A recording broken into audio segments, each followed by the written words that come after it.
We're here at Bishopton Road West, a small matter of a press conference for Stockton Town who are heading to Wembley. Adam's the captain. How does it feel that you're going to be leading a club out at Wembley? It's brilliant, yeah. I can't really put it into words. It's been unbelievable. It's every kid's dream to play at Wembley. Some professionals don't even get to play there, so to say the lads from Stockton are going to be walking out there is unbelievable. Yeah, we've got Jason here as well, the goalkeeper coach. What are you going to be saying to the goalkeeper who might be a bit nervous in goal at Wembley? Just what I've been saying all season, really. Enjoy it, play the game, relax, and most of all, keep a clean sheet. We'll win the game. Yeah. So for you, you're involved with the coaching side of things. Yeah. What is it like to be involved with a club that's heading to Wembley at non-league football? Because when I've spoke to the manager, I've spoke to JD Briggs, the assistant manager, they've said it's hard to balance your working life with non-league football, and then all of a sudden you find yourself at Wembley. Yeah, absolutely. Yeah, it is fantastic. It is an achievement and a half. But I think as part of the coaching staff, I think our role is just to keep the lads all calm, chilled out. No pressures. Any pressures, we'll take them. Just get them relaxed, and we'll take any pressures of the day on board ourselves, and we'll just keep them cool and chilled out and crack a few jokes like we do, and everything else will be fine, no bother. And what would it mean to the people of Stockton, do you think, to see their side lift this trophy? I think it would be everything. I think it'll be the biggest achievement since the match and the railways. It's what we've done to say it's our second year in the competition. It's phenomenal. And it would mean everything, I think, without a doubt. Yeah, and we spoke to Martin as well before, and he said the FA Vase wasn't even mentioned at the start of the season, and all of a sudden, no, of course not. No, it was a case of, can we get an away draw? That's what it was. Can we get a nice trip away to go and enjoy the day and come back and enjoy the bus journey back? And that was the focus. And we couldn't get one. We were at home. But we've had some tough games here. The two Liverpool sides, they were brilliant, and the support were brilliant. And then we've had your West. That was a game and a half. Concert to get us really going, winning it late on. No disrespect to Wickham, that was our one and only away draw. But the mass games, wow! I think the second one for me, the second leg here. If you were a neutral and you had a spare £6 and you come and watch that game, it had everything from a chance in the first 20 seconds to a disallowed goal in the last minute to everything. A great advert indeed. Yeah. Adam, it must be quite a special group of lads to make it all the way through to Wembley. Yeah, it is. Obviously, a lot of us have been together for a long time now. Some of the lads playing junior football together and have come back to play men's football. It's I'd probably say half of the group were with us in the Weeside League, with a few more joining once we got into the second division.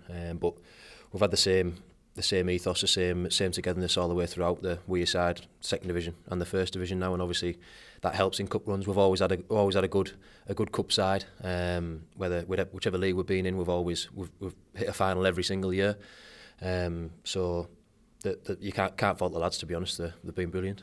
Yeah, you mentioned that they all come through like an academy essentially together, and for a non-league club, it's pretty special to have that in place, isn't it? Oh, it is, yeah. There's a few lads like Sawardi and Jamie Owens, a couple of them who, unfortunately, when they came through, we didn't have a men's team. So I was lucky enough to come through the 17s, 18s, and we were in the Teesside League and the Weeside League, so there was a progression there now. Now, obviously, that progression is from the 17, 18s into the first division, which is a bit more of a step, which is proving quite difficult for some of the lads to get a chance.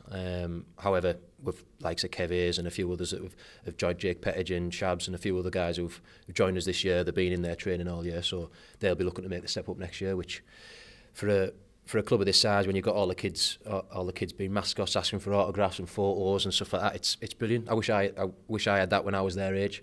It gives you something to aim for, and it provides like a real family atmosphere around the club. Yeah, and there was a pitch invasion obviously after the semi-final as well, so yeah. It clearly means a lot to Stockton, like the town itself. It does. Stockton gets a lot of bad press for all sorts of reasons, but if we can bring joy and some happiness to the town of Stockton, taking them all on a trip to Wembley, that's the more the merrier. So yeah, we've done a brilliant job. We just got to finish it off now. So for those that may not have watched Stockton before, the Borough fans Teesside is coming from all over. What type of football can they expect from a Stockton side? Obviously you play here on the 3G pitch, so you're used to a decent surface and it doesn't get much better than Wembley. No, it doesn't, no. Goals. There's not many games that we've had this year which hasn't been a goal fest.